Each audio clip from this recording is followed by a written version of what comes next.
Hello class. Today we are going to start with the new chapter that is your wave optics. ठीक है, आप लोगों ने 11th standard में chapter पढ़ा था रे ऑप्टिक्स, उसी का कंटिन्यूएशन है वेव ऑप्टिक्स. ठीक है, तो सबसे पहले हम लोग समझेंगे कि हमने जो 11th में जो टॉपिक पढ़ा था वो रिवाइज करेंगे एंड देन उसके बेसिस पे हम लोग अपने इस चैप्टर को कंटिन्यू करेंगे. ओके, तो चलो देखते हैं आप लोग को 11 कितना याद है. ओके, थोड़ा सा अपना हो जाएगा revision. So let's start with our chapter wave optics. Plus 11 standard में आप लोगों ने एक फिनोमेना पढ़ा था दैट कि जब भी कोई रे ऑफ लाइट किसी ट्रांसपेरेंट मीडिया के इंटरफेस पे इंसिडेंट होता है तो दो फिनोमेना होता है. एक फिनोमेना है reflection. What is reflection? When the ray of light bounce back in the same media. ठीक है. सेकेंड फिनोमेना क्या है? रिफ्रैक्शन. रिफ्रैक्शन क्या होता है? When ray of light enters from one medium to another medium. तो यहाँ पे देखो आपके दो अलग अलग रेज ऑफ लाइट है. अगर मैं नेमिंग कर दूं तो we have one incident ray of light and second reflected ray of light and third refracted ray of light. अब आप आइडेंटिफाई कर सकते हैं क्या कौन सा इंसिडेंट है, कौन सा रिफ्लेक्टेड है एंड कौन सा रिफ्लेक्टेड वेव है. तो जहाँ पे अपना जो इंसिडेंट रे ऑफ लाइट है विच वन है, कौन सा है ये रहा अपना इंसिडेंट रे ऑफ लाइट. ये रहा अपना incident ray of light. Same media में कौन बाउंस बैक हो रहा है? This one OA. So OA is a reflected ray of light and जो दूसरे मीडिया में जा रहा है इंटर हो रहा है ये अपना क्या हो गया? Refracted ray of light. ठीक है. तो when the ray of light incident on any transparent surface we have a simultaneous reflection and refraction. After that we have certain laws. क्या law था हमने पढ़ा था? तो the moment we have a reflection phenomena we have a law of reflection and the second we have a law of refraction. चलो law of reflection क्या है? What is law of reflection? याद आया? Law of reflection. Law of reflection we have angle of incidence equal to angle of reflection. चलो ये angle of reflection हम दिखा देते हैं or not. The angle of incidence equal to angle of reflection. That is your law of reflection. Law of refraction क्या था?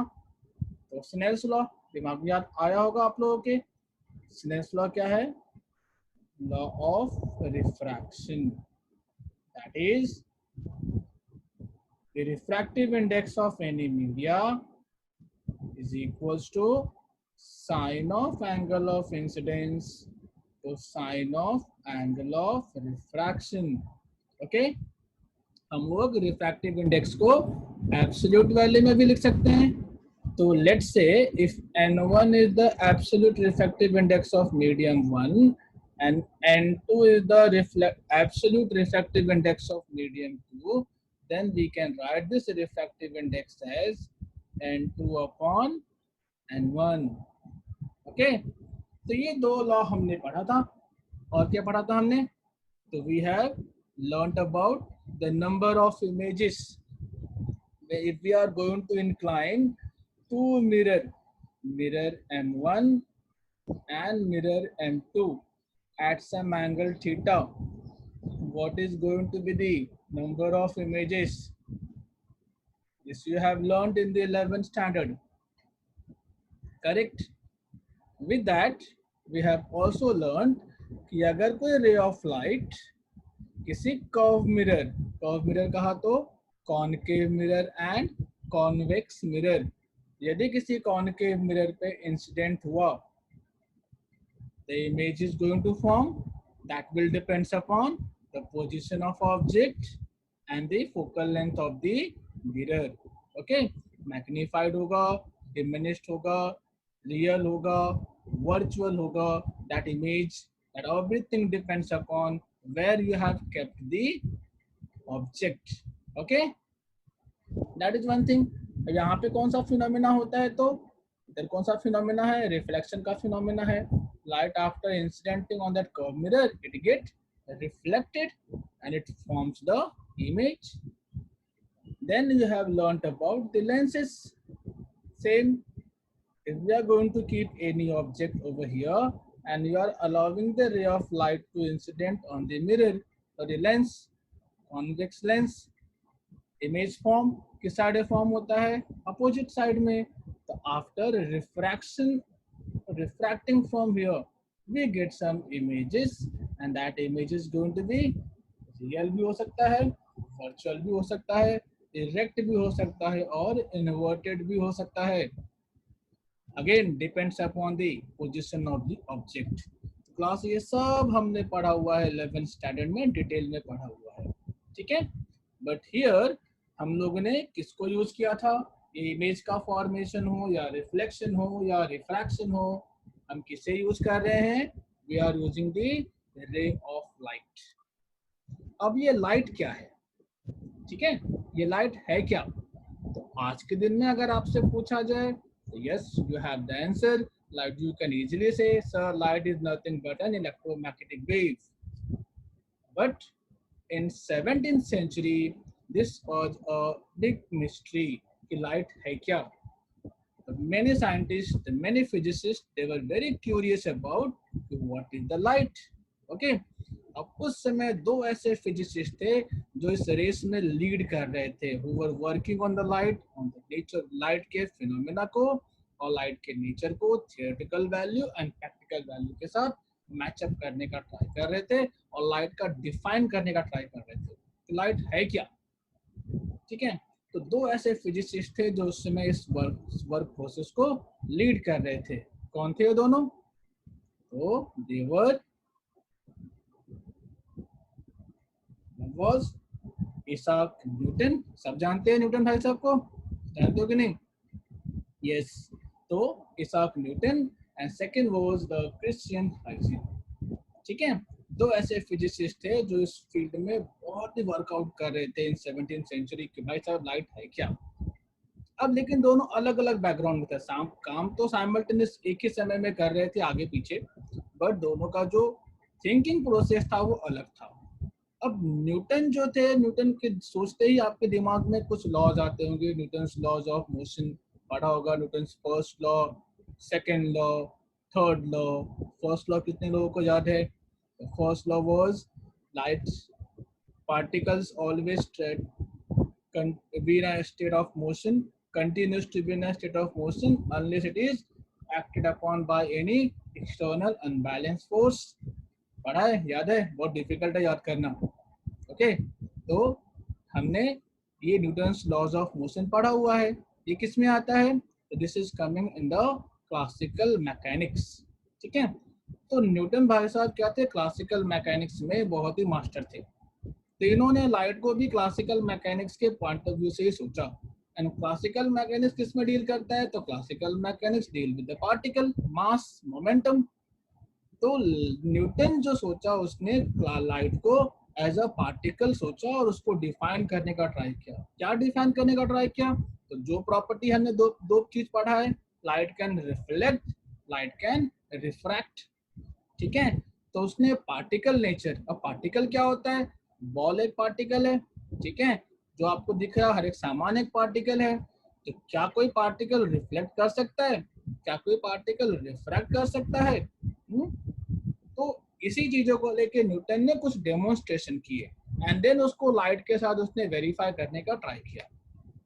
Simultaneously Huygens भी workout कर रहा था और अपने टाइम से बहुत आगे की सोच रहा था जो उस समय लोगों ने कभी सोचा भी नहीं. तो now will discuss the nature of light assumed by Newton and then Huygens. दोनों ने अलग अलग एक ही सेंचुरी में बट अलग अलग टाइम में पब्लिश किया, एक थियरी बनाया और उसको फिर पब्लिश किया गया। ठीक है, एक था ऑप्टिक्स एंड सेकेंड था द ट्रीटे डी ला ल्यूमिनर। ठीक है, तो ये दो अलग अलग पब्लिशन आया, एक 1668 में आया था और दूसरा अबाउट समवेयर 1690 में पब्लिश हुआ था। ठीक है, we will now discuss about one by one Newton भाई साहब ने क्या सोचा और हाइजेन भाई साहब ने क्या सोचा। चलो देखते हैं। तो पहला था the corpuscular theory of the light. ठीक है, कॉर्पुसल थ्योरी मतलब particle theory of the light. तो न्यूटन भाई साहब का पहला स्टेटमेंट था कि लाइट है क्या। तो Newton said that light is nothing but hard, elastic and massless particle known as corpuscles. ठीक है, उन्होंने इसको नाम क्या दिया, कॉर्पुसल्स नाम दिया। लाइट हार्ड है, हार्ड मतलब आप उसको फर्दर ब्रेक नहीं कर सकते हो। ठीक है, जो ब्रेकेबल नहीं है उसको हम हार्ड बोलते हैं। तो we can not break the light particle, that is first.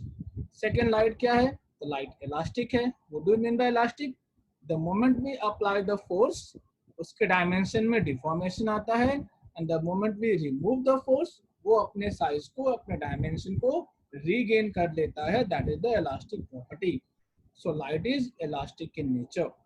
And third is light particle कैसा है, मासलेस है। दैट्स व्हाई जब वो हमारे बॉडी पे फॉल होता है तो हमें उतना पेन नहीं होता।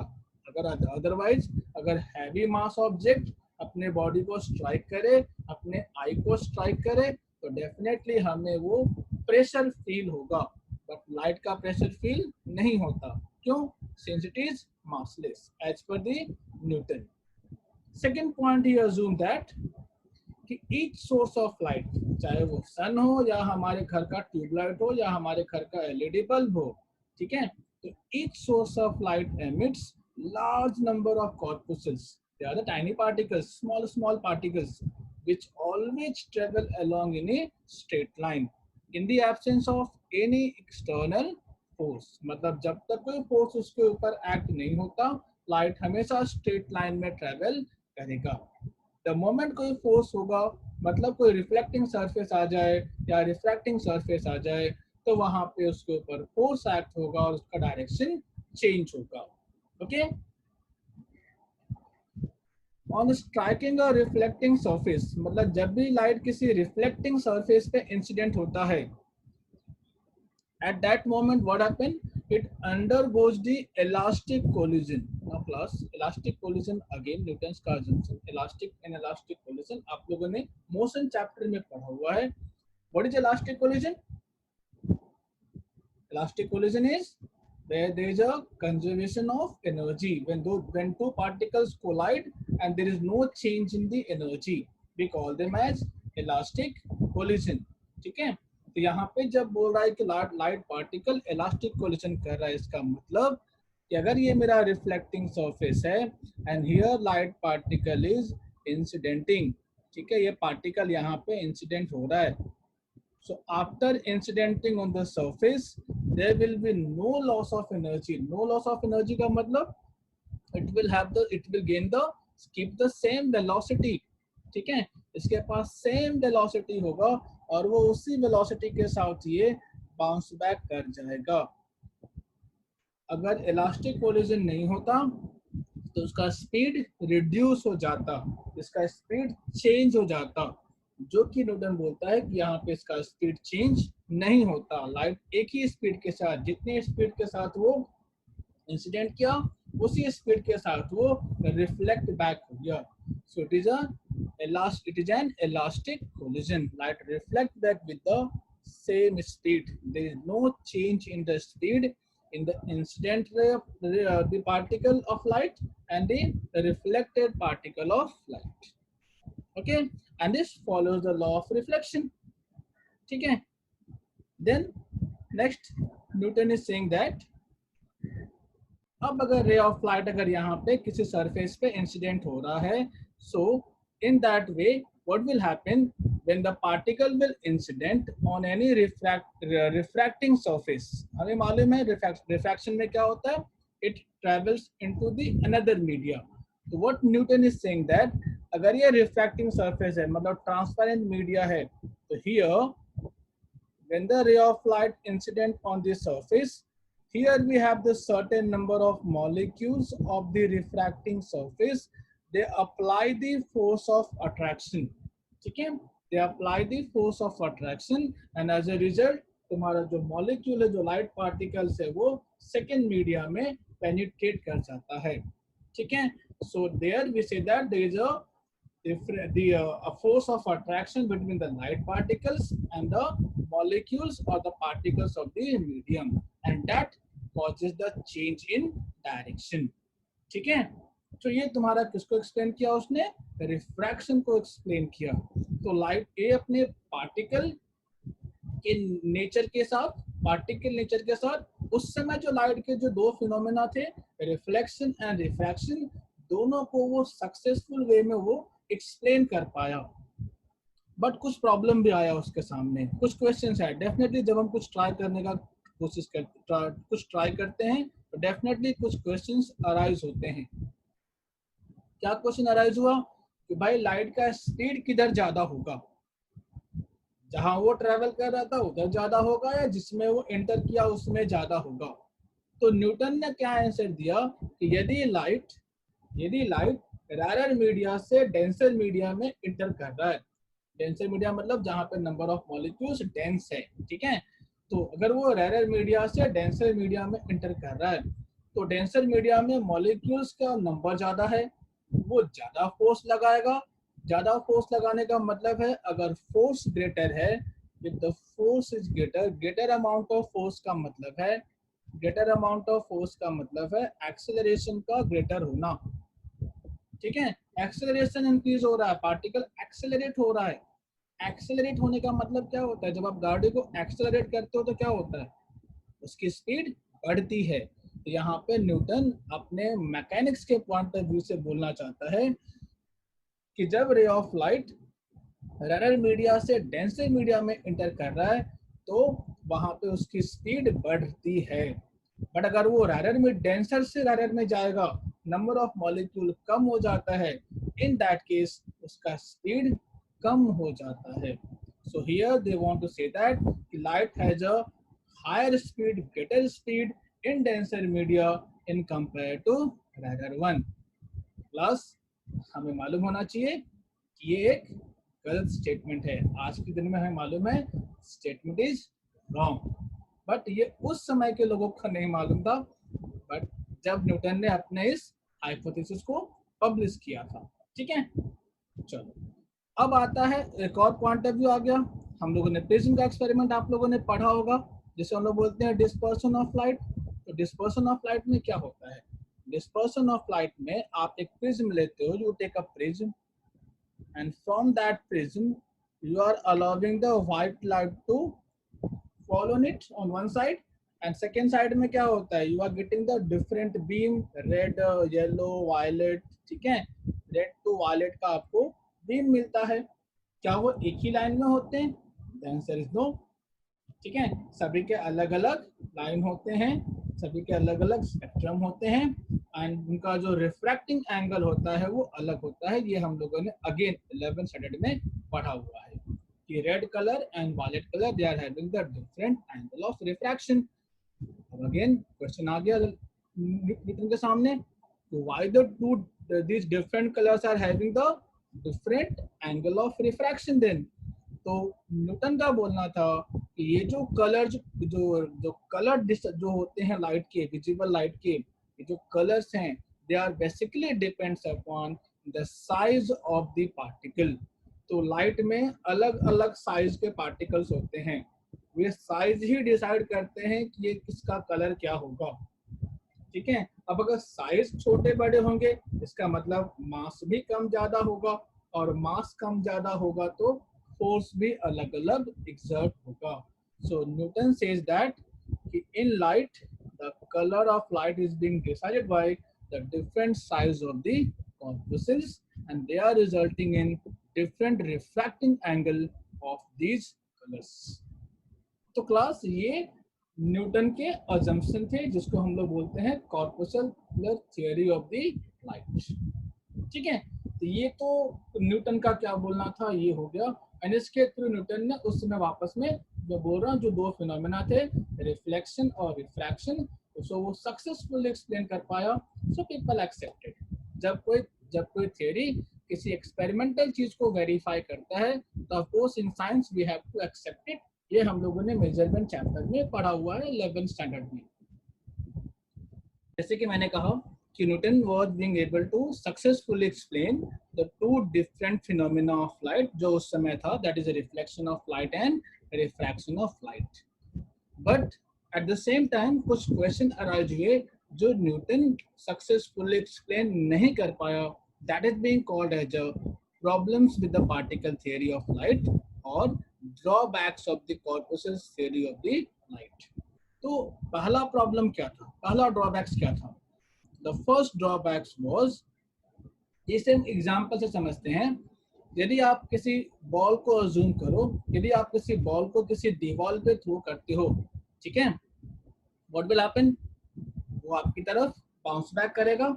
इस फिनोमेना को क्या बोलेंगे हम लोग? Reflection of light. अगर लाइट के केस में यदि किसी ओपैक सरफेस पे लाइट फॉल होता है तो वहां से वो बाउंस बैक हो जाता है एंड इसको हम लोग क्या बोलते हैं? Reflection of light. उसी बॉल को अगर आप किसी वाटर सरफेस पे थ्रो करो, क्या होगा? वाटर में वो अंदर जाएगा, पेनिट्रेट करेगा। ये क्या हो गया? वन मीडिया से दूसरे मीडिया में गया, इसको हम लोग क्या बोलेंगे? Refraction of light. तो यहाँ पे जो बॉल है वो पार्टिकल है, वो रिफ्लेक्ट भी करता है और वो रिफ्रैक्ट भी करता है। बट कभी सोचो कि दोनों चीजें साथ में हो सकते हैं क्या? कि बॉल आपके तरफ आप वाटर सरफेस पे फेंको और बॉल बाउंस बैक भी हो जाए और बॉल अंदर भी चला जाए। दोनों साथ में होंगे क्या? अलग अलग तो पॉसिबिलिटी है, बट दोनों फिनोमेना साथ में हो सकते हैं क्या? The answer is no. But light के साथ ऐसा होता है। लाइट जब आप किसी ग्लास पे किसी ट्रांसपेरेंट सरफेस पे जब हम फॉल कराते हैं तो लाइट रिफ्लेक्ट भी होता है और लाइट रिफ्रैक्ट भी होता है, जिसे हम लोग बोलते हैं simultaneous reflection and refraction process. तो अगर लाइट पार्टिकल है तो ये दोनों फिनोमेना साथ में कैसे हो रहा है? How is it possible? So that was the question which being arised in front of the Newton and he was not being able to successfully handle it or answer it. ठीक है? And so we call them as the problem with the particle theory of light. So this was the first problem. The second problem we have, let's say you are passing a particle from the gap between the two slit. जैसे कि समझ लो आप pipe के दो किसी pipe से आप water को आउटफ्लो करा रहे हो, ठीक है। अब यदि आप उसका ओपनिंग जो माउथ है अगर उसका एरिया आप कम करते जाओ, no doubt we know that उसका जो स्पीड है वो बढ़ता है, the speed increases. But think about, क्या वो उसका जो डायमेंशन है क्या वो भी वाइड होता है? Okay, that is a question. The answer is no. But in case of light ऐसा होगा कि जब आप जैसे कि आप पिक्चर में देख सकते हो, it is an picture of demonstration, कि जब आप स्लिट को जितना आप नैरो करोगे उसका जो आउटकम्स है वो उतना ही वाइड होते जाता है, which is again not possible with the particle nature. So these two phenomena explain that कि जो पार्टिकल के साथ नहीं हो सकता किसी अदर पार्टिकल के साथ, बट लाइट के साथ हो रहा है, तो क्या जेन्युइनली लाइट पार्टिकल है क्या? And this is being called as a drawbacks of light, the drawbacks of the corpuscle theory of the light. इसमें और भी ड्रॉबैक्स ऐड हो जाता है, जैसे कि हम लोगों ने प्रीवियस स्लाइड में डिस्कस किया था कि स्पीड ऑफ लाइट वो डेंसर मीडिया में कम होता है। न्यूटन ने कहा था ज्यादा होता है, बढ़ता है। Speed of light is higher in the denser medium than the rare medium, which is not true, but वो बाद में मालूम पड़ा। इस समय तक जब न्यूटन ने अपने हाइपोथेसिस को दिया इन द 17th सेंचुरी, ये दो ड्रॉबैक सामने आए जो न्यूटन हैंडल नहीं कर पाया। ठीक है, तो क्लास ये तो हो गया about the corpuscles theory, the particle theory of the light जो न्यूटन ने दिया। अब इसी के समय क्रिश्चियन भाई साहब थे, वो भी वर्कआउट कर रहे थे, ठीक है। अब ये अपने टाइम से बहुत आगे की सोच रहे थे। उन्होंने क्या बोला कि light is nothing but a wave. अब वेव वर्ड ऑफकोर्स मैकेनिक्स में नहीं आता। Light is nothing but a wave which is travelling in an unknown medium. ठीक है, लाइट एक ऐसा वेव है जो एक अननोन मीडियम में ट्रेवल करता है and it is caused by vibrations of the particles of the medium. अगर हम दोनों को क्लब कर दे, दोनों को क्लब करें, तो हमने पढ़ा हुआ है sound wave chapter in the 11th standard and class, वहां पे आपने देखा है वो वेव जो किसी पार्टिकल जो किसी मीडियम में ट्रेवल करता है we call them as mechanical wave. तो आज की वर्ड में अगर हम बात करने जाएं तो as per the Huygens light is nothing but a mechanical wave. ठीक है, और उस समय यह मैकेनिकल वेव वर्ड नहीं था। तो लाइट हाइजन ने क्या बोला, light is nothing but a wave which is travelling in an unknown medium and it is caused by vibrations of particles of the media. ठीक है, अब इसकी ये जो थियरी थी ये कुछ पब्लिश हुई अराउंड 1690 में। अब अगेन कुछ बोलोगे तो कुछ क्वेश्चन सामने पक्का आएगा, तो इसके सामने भी क्वेश्चन आया। क्वेश्चन क्या आया कि अगर लाइट किसी मीडिया में ट्रेवल करने वाला वेव है तो from the sun to the earth light reach करता है and we know sun and earth के बीच में स्पेस में क्या है, इट्स अ कंप्लीट वैक्यूम। ठीक है, तो स्टेटमेंट अराइज हुए, क्वेश्चन अराइज हुए, बट इसको हाइजन ने अपने वे में हैंडल किया एंड अपने स्टेटमेंट को सपोर्ट करने के लिए कि light is travelling in an unknown medium, what he said that कि everywhere there is an hypothetical medium being called as a luminiferous ether। luminiferous ether करके कैसा मीडियम है जो यूनिवर्स में हर एक जगह है, इवन इन द वैक्यूम। ठीक है, जो कि कंप्लीटली ट्रांसपेरेंट है, we can not detect it, जिसकी डेंसिटी नेग्लिजिबल है, जीरो है। ठीक है, ये वो ईथर है जो हमने केमिस्ट्री के लैब में आप लोगों ने ईथर देखा होगा, दैट वो ईथर की बात नहीं हो रही है, इट इज डिफरेंट एलिमेंट। तो as per the Huygens there is an hypothetical medium which is present everywhere in the universe including the vacuum, और इसी मीडियम में लाइट हमारा क्या कर रहा है, प्रोपगेट हो रहा है। ठीक है, अब वेव नेचर बोलते ही पार्टिकल तो नहीं, वेव नेचर बोला तो वेव नेचर बोलते ही wave can reflect and reflect, it common phenomena है। तो by saying the wave nature he has easily given the demonstration or the you can see the support of the reflection and refraction, उसने easily explain कर दिया। But इसको इसके theory को support कब मिला, ठीक है, over the classical theory in 19th century, in the early 19th century starting of में। in early 19th century light के कुछ अलग अलग फिनोमेना डिस्कवर हुए and they were the interference, diffraction and polarisation. Class से वर्डिंग्स क्या है ये हम इसी चैप्टर में बाद में पढ़ेंगे, डिटेल में पढ़ेंगे। ठीक है, तो don't worry about this words. So interference and diffraction and polarisation ये नए नए फिनोमेना इन्वेंट हुए। अब इस नए नए फिनोमेना को जो पार्टिकल थियरी था वो एक्सप्लेन नहीं कर पाया।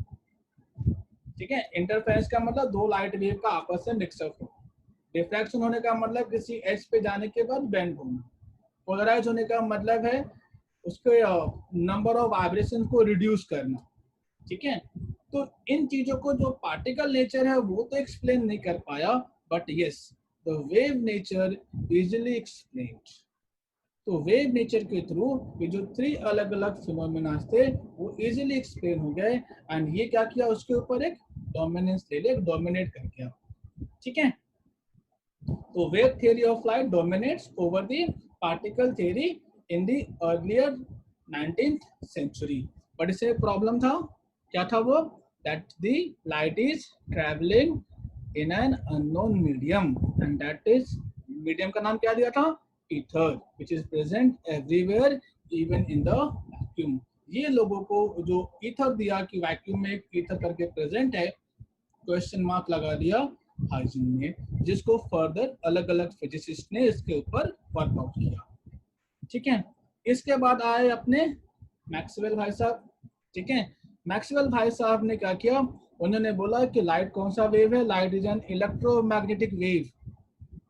हाइजेन ने आगे आपको कहा था it is a wave travelling in an, simply उसने वेव कहा, कौन सा वेव है पता नहीं, ठीक है, but Maxwell said light is an electromagnetic wave. अब इलेक्ट्रोमैग्नेटिक वेव जैसा कि आप देख सकते हो, इलेक्ट्रोमैग्नेटिक वेव का मतलब होता है वो वेव जिसके अंदर electrical properties and magnetic properties दोनों ही फील्ड होते हैं। There is an electric field as well as magnetic field, ठीक है। So they attain and as you can see in this wave structure, diagram आपको नजर आ रहा है कि दोनों ही साइमल्टेनियसली वेरिंग हो रहे हैं, they are attaining their maxima and minima simultaneously. जब E और B एक साथ में अपना मैक्सिमम वैल्यू अटेन कर रहे हैं, एक साथ में अपना डायरेक्शन चेंज कर रहे हैं, ठीक है, they attain maxima and minima at the same place and at the same time. What is the difference? Difference is there in the direction. देखो इलेक्ट्रिक फील्ड का जो वेव है वो अपना ब्लू कलर का है, और जो मैग्नेटिक फील्ड का जो वेव है वो अपने रेड कलर का वेव है। दोनों एक ही डायरेक्शन में, दोनों वेव एक डायरेक्शन में है क्या? The answer is no. In this diagram आपका जो इलेक्ट्रिक फील्ड है वो XY प्लेन में है, वेयर जो आपका मैग्नेटिक फील्ड है वो XZ प्लेन में है, ठीक है। So in electromagnetic wave direction of electric field and magnetic field they are mutually perpendicular, and even they are in perpendicular with the direction of the propagation of the wave. wave का propagation देखो किधर हो रहा है, वो x direction में है, ठीक है। जो तुम्हारा इलेक्ट्रिकल वेव है उसका वाइब्रेशन देखो किधर है, it is in the y direction, है ना।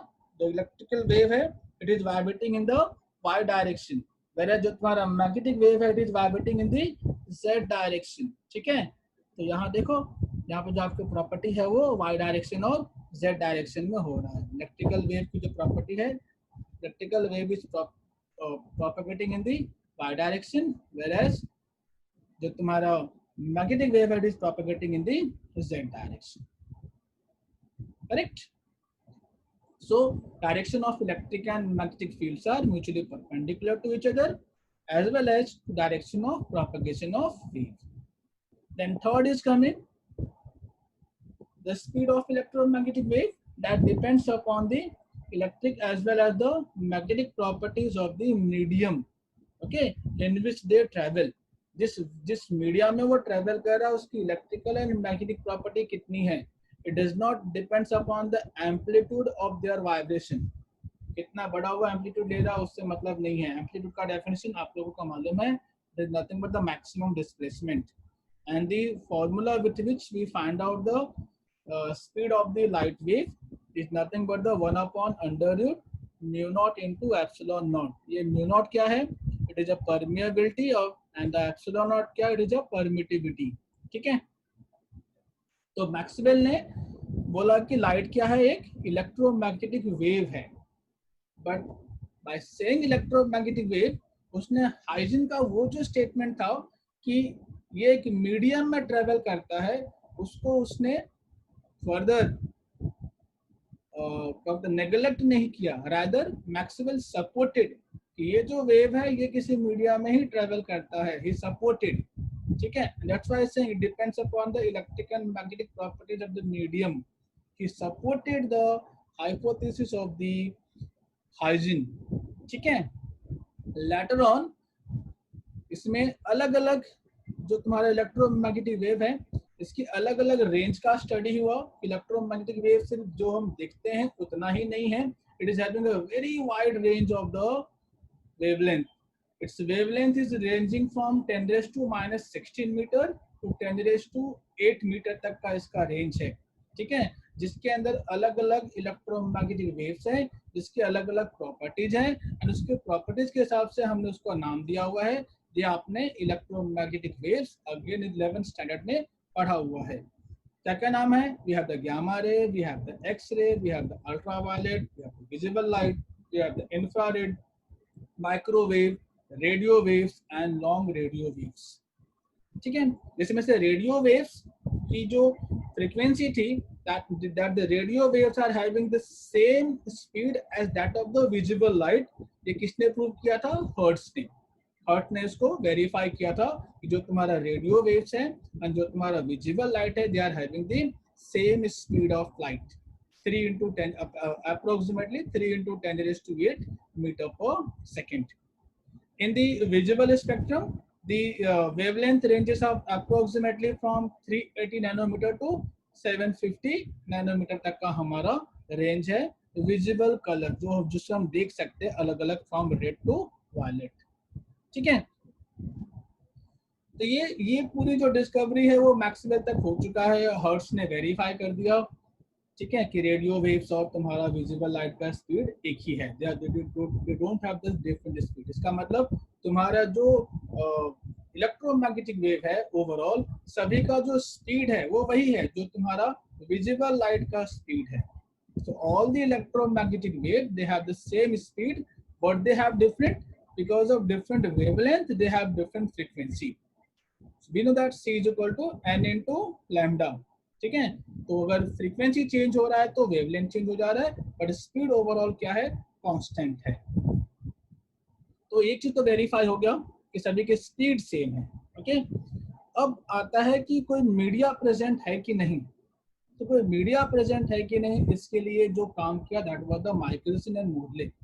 इन लोगों ने वर्कआउट किया and they did really very hard work to detect क्या स्पेस में ऐसा कोई ल्यूमिनस फेरस ईथर करके कोई प्रेजेंट है क्या। ठीक है, and what they found in their observation कि ऐसा कोई ऑब्जेक्ट नहीं है। देयर रिजल्ट वाज नेगेटिव, कि पूरे स्पेस में ऐसा कोई ट्रांसपेरेंट जीरो डेंसिटी वाला ऐसा कोई ऑब्जेक्ट प्रेजेंट नहीं है। Okay, and so later on हमने बाद में डिस्कवर किया कि जो तुम्हारा इलेक्ट्रोमैग्नेटिक वेव है it can even travel in the vacuum. फिर हमने अलग अलग वेव को डिस्क्राइब किया। We have the transverse wave and we have the longitudinal wave, जिसे हम लोग बोलते हैं longitudinal wave, mechanical wave. Okay, electromagnetic wave and the mechanical wave. Okay, so electromagnetic wave can even travel in the vacuum. But class यहीं पे story खत्म नहीं होती। लाइट के बारे में और इंटरेस्टिंग स्टोरी कब आती है? जब आइंस्टीन भाई साहब आ जाते हैं पिक्चर में। अब आइंस्टीन भाई साहब जो है अर्ली 20th सेंचुरी में अबाउट 1905 के आसपास एक कॉन्सेप्ट लेकर आते हैं जिसे हम लोग बोलते हैं special relativity theory, special theory of relativity. ये क्या दिखाता है? तो इसके साथ न्यूटन जो आइंस्टीन भाई साहब है ये दिखाते हैं dual nature of light. Picture आ गया वापस। आइंस्टीन ने स्टार्ट किया था पार्टिकल नेचर, हाइजेंस ने कहा वेव नेचर, मैक्सवेल ने कहा इलेक्ट्रोमैग्नेटिक वेव है। ठीक है, बाद में आता है कि electromagnetic wave can travel in the even in the vacuum, it doesn't require any media. But उसके बाद पूरी स्टोरी होने के बाद आइंस्टीन भाई साहब आके बोलते हैं कि भाई जो लाइट जो है it can exhibit particle nature as well as wave nature in the different situation. जरूरत पड़े तो लाइट पार्टिकल की तरह भी बिहेव करता है एंड जरूरत पड़े तो लाइट वेव की तरह भी बिहेव करता है। Light has a dual personality, dual nature. And ये जो पार्टिकल है उसका उन्होंने नाम दिया that the particle of light is being called as a photon. ठीक है, इसकी कंप्लीट ये जो हमारा जो ड्वेल नेचर ऑफ लाइट है क्लास हम लोग पढ़ेंगे इन चैप्टर 14। डोंट वरी, वहां पे हम dual nature of light, light के इस ड्वेल नेचर को बहुत ही डिटेल में स्टडी करेंगे और इसको फर्दर कैसे प्रूव हुआ पूरा डिटेल में हम वहां पे हम स्टडी करेंगे। तो आज हमने क्लास क्या पढ़ा? We studied the nature of the light, right from the beginning particle nature of Newton till dual nature given by the Einstein। ठीक है, नेक्स्ट लेक्चर में क्लास हम लोग और भी लाइट के डिफरेंट फिनोमेना को हम लोग प्रूव करने का ट्राई करेंगे। क्या प्रूव करेंगे? हमारा चैप्टर का नाम क्या है? Wave optics. We will try to prove the wave optics. Wave optics है क्या? तो wave optics is nothing but the branch of optics which use wave nature of light. हम लोगों ने लाइट के अलग अलग फिनोमेना को एक्सप्लेन तो किया है, रिफ्लेक्शन भी एक्सप्लेन किया है, रिफ्रैक्शन भी किया है, बट विद सिंगल रे ऑफ लाइट। बट अब हम क्या करेंगे, वेव, क्या वेव में सिंगल रे ऑफ लाइट होता है? No, wave is bunch of the ray of light. See, we using the wave nature of light will explain the optical phenomena. Optical phenomena में क्या होता है देखते हैं। तो this the branch of optics which use wave nature of light to explain optical phenomena is being called as a wave optics. ठीक है, and here we are going to study laws of reflection, you know very well, but हम वापस prove करेंगे using the wave nature. Law of refraction, interference, something new for you, diffraction again new for you, polarization क्या होता है, बहुत simple concept है but समझने बहुत टाइम लगता है, by using the wave nature of light, ठीक है, this wave optics. तो नेक्स्ट क्लास में हम लोग, नेक्स्ट लेक्चर में क्लास इस सारे टॉपिक्स को वन बाय वन हम लोग समझने का ट्राई करेंगे by the wave nature. I hope आपको आज समझ में आया होगा लाइट के बारे में, लाइट की फिनोमेना कहाँ से स्टार्ट हुई, थिंकिंग कहाँ से स्टार्ट हुई, एंड कैसे कैसे अलग अलग साइंटिस्ट ने अपना कंट्रीब्यूशन दिया, और लाइट डिटेल में क्या है। आज के दिन में जो हम लाइट को समझते हैं, because of these scientist, because of these physicist, उनकी एफर्ट की वजह से हम लाइट को डिटेल में समझ पा रहे हैं। So of course we have to really appreciate their contribution, ठीक है, एंड डेफिनेटली हमें हर एक एफर्ट को वन बाय वन लर्न भी करना है, बिकॉज ये हमारे एग्जाम में क्वेश्चन आने वाला है कि कॉर्पस्कुलर थ्योरी क्या है, क्या ड्रॉबैक्स था, हाइजीन का अजम्पशन क्या था, ठीक है। तो अगर कुछ डाउट हो तो बिंदास कमेंट बॉक्स में आप अपने क्वेश्चंस एंटर कीजिए। I'll try to handle your doubt in my next lecture. Okay? Till then, take care. Bye bye.